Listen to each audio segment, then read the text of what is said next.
С сегодняшнего дня, с 12 марта по 14 марта в Якутии состоится республиканский форум «Дошкольное образование. Инвестиции в будущее». Главной особенностью форума станет презентация, это выставка лучших практик детских садов, проектов и их методических разработок.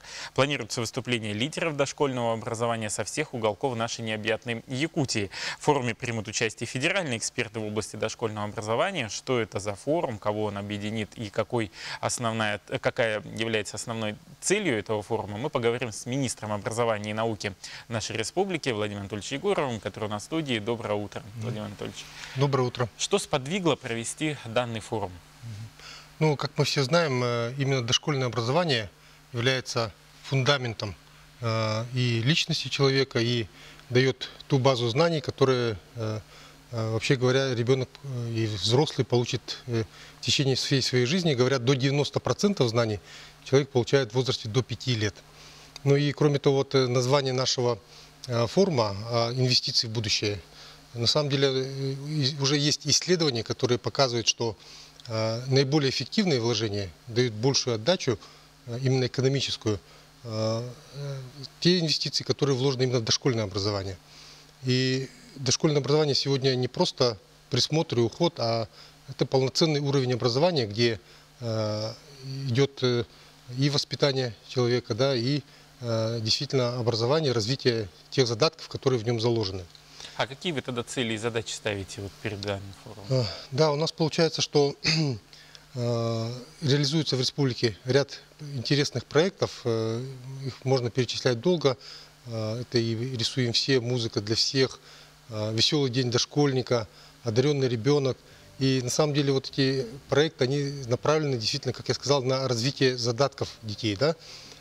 И вот одна из задач этого форума, конечно же, обсудить те проекты, которые мы реализуем, и обменяться опытом на этом форуме. Да? И я считаю, одна из важных задач – это преемственность дошкольного и начального образования. То есть дошкольное образование у нас действительно является таким очень развитым в республике. И не зря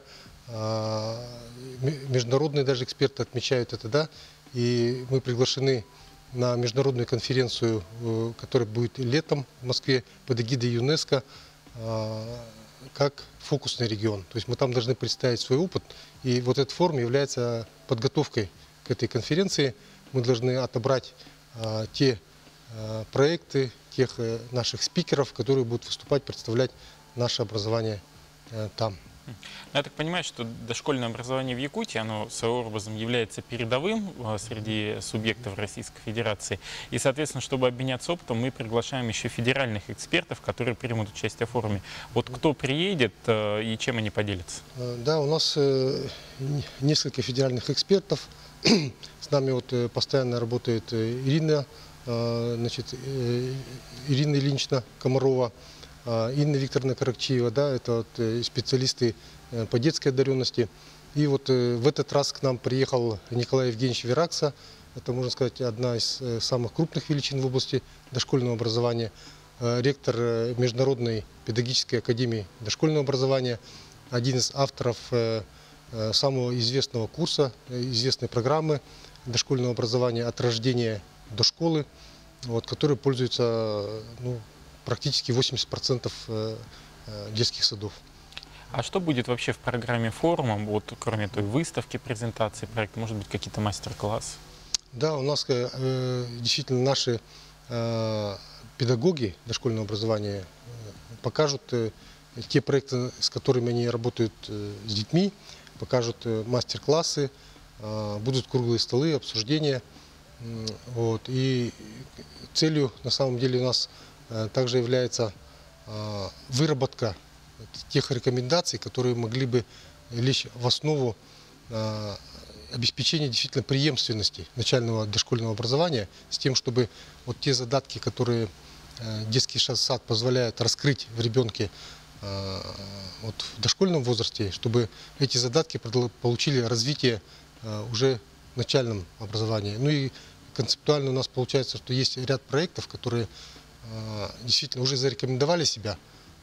Я уже назвал, допустим, «Музыку для всех», «Рисуем все», «Шахматы детям», Значит, и вот одаренный ребенок. Вот, например, проект «Одаренный ребенок» мы реализуем уже с 2014 года в пилотном режиме. В нем участвует уже более 100 детских садов и несколько школ. И мы бы хотели, чтобы этот проект сейчас получил развитие. И в нем задействованы были даже все детские сады. И хотели бы, чтобы он получил дальнейшее продолжение и в начальной школе. Я так понимаю, что площадки форума открыты для всех. Да, на площадке форума мы приглашаем всех, и родителей в том числе, да. Ну и даже, я бы сказал, очень желательно, чтобы родители были, чтобы увидеть наше современное образование, ну и что происходит у нас в детских садах. Спасибо большое, Владимир Анатольевич, что подошли к нам в студию. Хочется пожелать удачного проведения данного форума и то, чтобы те методики, которые были разработаны нашими педагогами в детских садах, они стали какими-то федеральными проектами. Ну а мы прервемся на небольшую рекламную паузу и далее продолжим. Оставайтесь вместе с нами.